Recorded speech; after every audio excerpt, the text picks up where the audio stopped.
नमस्कार, मैं हूं रत्ना और आप देख रहे हैं सी न्यूज़ भारत। आए रुक करते उत्तर प्रदेश बुलेटिन की ओर। बात होगी बदायूं की, जहां थाना कोतवाली पुलिस द्वारा कोतवाली क्षेत्र अंतर्गत व्यापारी से बैग छीनने वाले 2 अभियुक्त गिरफ्तार किए गए। साथ ही बात होगी ललितपुर की, जहां लंबे सर्पों के जोड़े का रोमांस नजर आया। तमाम खबरों पर विस्तार से चर्चा करेंगे।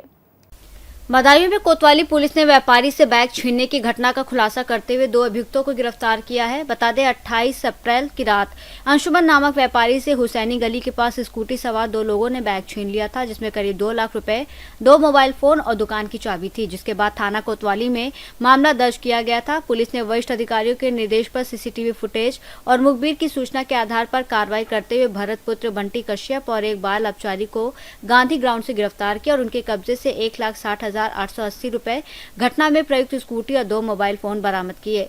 बरामदगी के आधार पर मामले में नई धाराएं भी जोड़ी गई हैं और आरोपियों को न्यायालय में पेश किया जा रहा है। दिनांक 28/4/26 को रात्रि 10:15 बजे अंशुमान, जो एक दवा व्यापारी हैं, दुकान बंद करके अपने घर जा रहे थे बाइक से। रास्ते में 2 स्कूटी सवार लड़कों ने इनसे बैग छीन कर और भाग लिए। बैग में 2 लाख रुपए, दुकान की चाबी और कुछ कागजात थे। इस घटना की सूचना अंशुमान जी ने कोतवाली पुलिस को दिया। कोतवाली पुलिस तत्काल मौके पर पहुंची। कोतवाली पुलिस ने इसमें मुकदमा पंजीकृत किया 304(2) बीएनएस में। वरिष्ठ पुलिस अधीक्षक सुश्री अंकिता शर्मा ने तत्काल इसके अनावरण हेतु निर्देश दिए और 2 टीमें गठित की, एक एसओजी की टीम, एक कोतवाली पुलिस की टीम। दोनों पुलिस ने तत्परता दिखाते हुए कल रात्रि 1 तारीख को लगभग 10:45 पर 2 लड़कों को गिरफ्तार किया। एक इसमें बालिग है और एक नाबालिग है। लड़कों के पास से छिनैती में बरामद पैसे लगभग 1,60,880 रुपये बरामद हुए। लूट छिनैती में जो प्रयुक्त स्कूटी थी उसको बरामद किया गया। दोनों अभियुक्तों को माननीय न्यायालय के समक्ष पेश किया जा रहा है। बदायूं से सी न्यूज़ संवाददाता आकाश तोमर की रिपोर्ट। बहराइच में साइबर थाने के पास चलती कार में अचानक आग लग गई, जिससे कुछ ही मिनटों में वाहन धू-धू कर जलकर खाक हो गया। बताया जा रहा है कि शॉर्ट सर्किट इसकी वजह से हो सकती है, हालांकि इसकी पुष्टि अभी नहीं हुई है। कार ग्राम विकास अधिकारी की बताई जा रही है, जो ऑफिस जा रहे थे और समय रहते वाहन से कूदकर उन्होंने अपनी जान बचा ली। घटना के बाद मौके पर हड़कंप मच गया और दमकल की टीम ने आग पर काबू पाया, लेकिन तब तक कार पूरी तरह जल चुकी थी। पुलिस मामले की जांच कर रही है और गनीमत रही कि इस हादसे में कोई जनहानि नहीं हुई। बहराइच से सी न्यूज़ संवाददाता कृष्ण चंद्र शुक्ला की रिपोर्ट। फतेहपुर के आदर्श इंटर कॉलेज में त्रिवेणी संगम राष्ट्रीय राजमार्ग की पहल के तहत ट्रैफिक की पाठशाला और सड़क सुरक्षा शपथ कार्यक्रम का आयोजन किया गया, जिसमें लगभग 700 विद्यार्थियों ने भाग लेकर सड़क दुर्घटना मुक्त उत्तर प्रदेश बनाने का संकल्प लिया। कार्यक्रम का आयोजन NHAI के प्रोजेक्ट डायरेक्टर पंकज यादव और मैनेजर टेक मोहम्मद जैद के निर्देशानुसार वर्टिस इंफ्रास्ट्रक्चर ट्रस्ट और त्रिवेणी हाईवे प्राइवेट लिमिटेड के मार्गदर्शन में हुआ, जिसमें प्रधानाचार्य चंद्र आर्य सहित कई शिक्षक और CSR मैनेजर फिरोज खान मौजूद रहे। इस दौरान विद्यार्थियों को यातायात नियमों के पालन और सड़क सुरक्षा के महत्व के बारे में जागरूक किया गया और अभिभावकों से नाबालिगों को वाहन न देने की अपील भी की गई।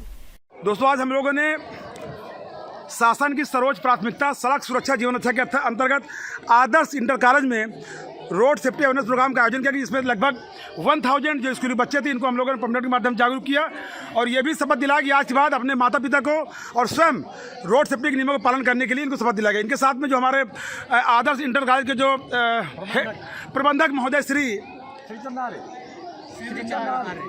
प्रबंधक महोदय साहब निवेदन करता हूँ कि सर एक बार संदेश दें अपने जिले के लिए, क्या देंगे संदेश इन बच्चों को रोड सेफ्टी के लिए। देखिए, खान साहब ने जो हमको चीज़ें बताई हैं सड़क सुरक्षा के लिए, अपनी जान रक्षा के लिए, अपने अभिभावकों की रक्षा के लिए, तो इन नियमों का हम लोग शपथ खा करके, ईश्वर की शपथ खा करके ये आज प्रतिज्ञा करते हैं कि कल सुबह से ही अपने माता पिता भाई बहन को, जिनके पास 2 पहिया 4 पहिया वाहन है, जो बताया है खान साहब ने, ये प्रेरित करेंगे, ये तुम्हारी जिम्मेदारी है।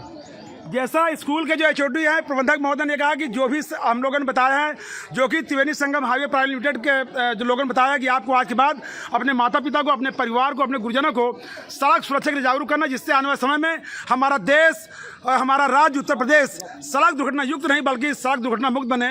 एक बार पुनः त्रिवेणी संगम आप सब स्कूली बच्चों का एवं जो यहाँ के समस्त स्टाफ हैं, जो गुरुजन हैं, जो प्रबंधक महोदय हैं, उनका Triveni Sangam highway private limited स्वागत करता है, अभिनंदन करता है। जय हिंद, जय भारत, वंदे मातरम, भारत माता की, भारत माता की, भारत माता की। Thank you so much. Fatehpur से सीनू संवाददाता शहनशाह अब्दी की रिपोर्ट।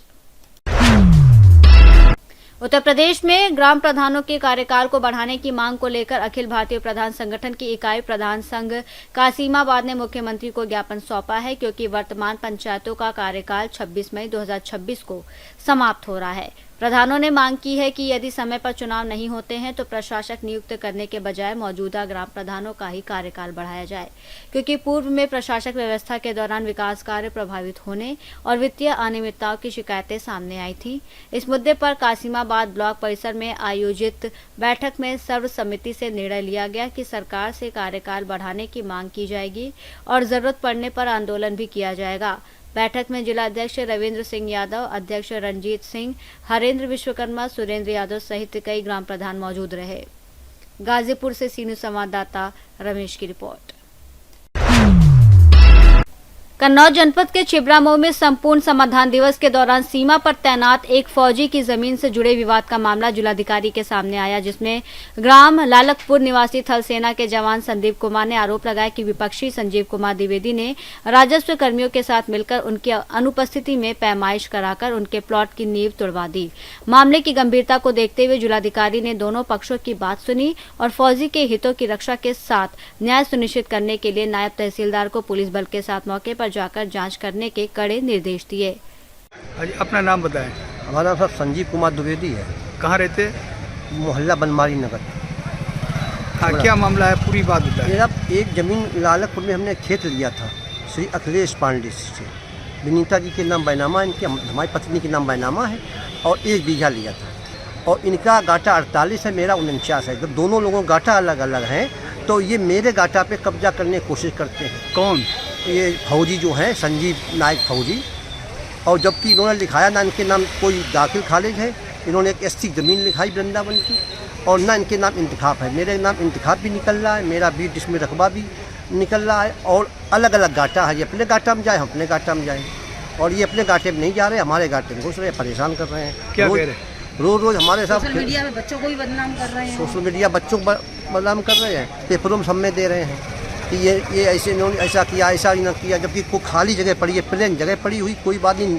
जबकि राजस्व टीम ना पाई फिर भी ये नहीं मानते, राजस्व टीम की भी बात नहीं मानते। उनका कहना कि बाउंड्री बनी हुई थी, आपने खसा दी? नहीं सही, बाउंड्री ने प्लेन जगह पड़ी थी, वहाँ पटेल वगैरह खड़ी थी, तो राजस्व टीम ना पाई। इसके बाद हमने अपनी जगह जब सफाई कराई साहब, कोई बाउंड्री नहीं बनी। न्यास नहीं बनी थी? नहीं, अभी जगह प्लेन पड़ी, पहले भी सब पड़ी थी। और कोई बात बताएं। और कोई नहीं सब, और ये धमकाते हैं हम लोग। हाँ, क्या नाम है? मेरा नाम संदीप कुमार है। मैं आर्मी सेना चिकित्सा कोर में कार्यरत हूँ। इस time Arunachal Pradesh China border में पोस्टेड हूँ। श्रीमान मेरे यहाँ पे कहाँ रहते? कहाँ? मैं निवासी हालिया निवास जो बगिया वाले बाबा हनुमान मंदिर छिबरामऊ में रहता हूँ। अभी हालिया निवास वहीं पे है।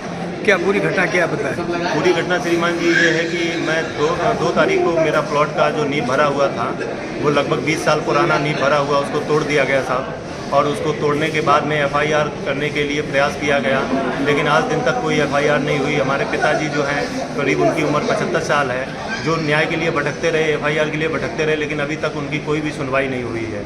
लिहाजा फिर मुझे जो है छुट्टी लेके अरुणाचल प्रदेश से आना पड़ा, और उसके बाद में मैंने सारे अधिकारियों के पास में जाके अपनी शिकायत दी, और शिकायत देने के बाद में जांच का आश्वासन देके आगे कार्रवाई की बात कही गई, लेकिन अभी तक कार्रवाई नहीं हुई है।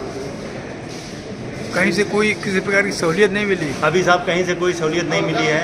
सहूलियत के नाम पे सिर्फ आश्वासन दिया जा रहा है, उसके अलावा और कोई सहूलियत नहीं मिली है। हमारा जो टूटा हुआ निर्माण है उसको जल्द से जल्द हमारा उसको विस्थापित करा के और हमारा कब्जा दिलाया जाए हमें। और ऑलरेडी न्यायालय में साहब, हम न्यायालय में बात विचाराधीन है, बिना किसी न्यायालय के आदेश के हमारी भरी हुई न्यासों को तोड़ दिया गया, जिसके अगेंस्ट में हमने कंप्लेंट किया। कंप्लेंट करने के बाद में आज दिन तक कोई भी कार्रवाई नहीं विपक्षियों के लिए की गई है। विपक्षी आए दिन नया नया प्रपंच रचते रहते हैं और उनकी तरफ से हमारे माता पिता को भी धमकियां दी जा रही हैं, हमको भी धमकियां दी जा रही हैं कि तुम फौजी हो, तुमको तो हम जैसे चाहेंगे वैसे हम फंसा देंगे। धमकी देने वाले कौन है? संजीव कुमार दुबे और उनके पुत्र राजन और अन्य वो जो लोग हैं, वो लोग इस घटनाक्रम में शामिल हैं। उनके सहमति से ही सारी चीज़ों का हुआ। इसमें संदिग्धता कानून गो साहब की भी है, क्योंकि कानून गो साहब जो हैं उन्हीं की वकालत कर रहे हैं और वो अपना न्याय पक्ष न रखकर वो ऐसी बात कह रहे हैं जिससे कि वो उनके वकील प्रतीत हो रहे हैं। यहाँ कहाँ पर आए हैं? अभी मैं आया हूँ जिलाधिकारी तहसील दिवस में, जिलाधिकारी से मुलाकात हुई, उप जिलाधिकारी से मुलाकात हुई और उन्होंने जांच का आश्वासन दिया है और न्याय दिलाने का भरोसा देते हुए ये कहा है कि आपकी सहायता की जाएगी।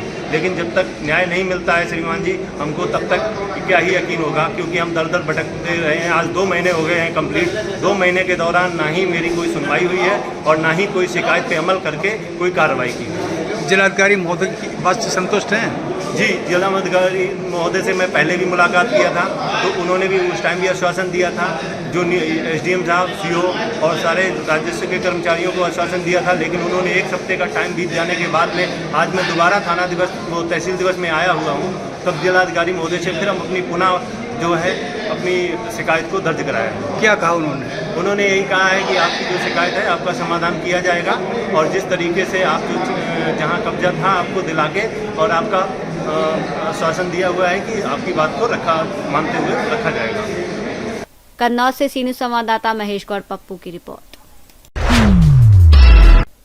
ललितपुर जनपद की तहसील मड़ावरा के ग्राम भारतीय में नाग नागिन के जोड़े का करीब 1 घंटे तक लिपट कर उछलने और रोमांस जैसा व्यवहार करने का वीडियो सामने आया है, जिसमें वो खुले खेत में एक दूसरे से लिपटे हुए नजर आए और इस दौरान पास मौजूद एक कुत्ता लगातार उन पर भौंकता रहा, लेकिन इसका उन पर कोई असर नहीं हुआ। ये घटना शनिवार सुबह की बताई जा रही है, जिसे स्थानीय युवक देवराज तिवारी ने अपने मोबाइल में रिकॉर्ड किया, जिन्होंने बताया कि वो सुबह करीब 7 बजे टहलने निकले थे, तभी कुत्ते की आवाज सुनकर उन्होंने ये दृश्य देखा। जानकारों के अनुसार गर्मी के बाद बारिश होने पर सर्प अक्सर बाहर निकलते हैं और ऐसी अवस्था में उनका व्यवहार कभी कभी संघर्ष या मिलन से जुड़ा हो सकता है। ललितपुर से सीनियर संवाददाता राकेश कुमार वैद्य की रिपोर्ट। बुलेटिन में फिलहाल इतना ही। देश और दुनिया की तमाम बड़ी खबरों के लिए देखते रहिए सी न्यूज़ भारत।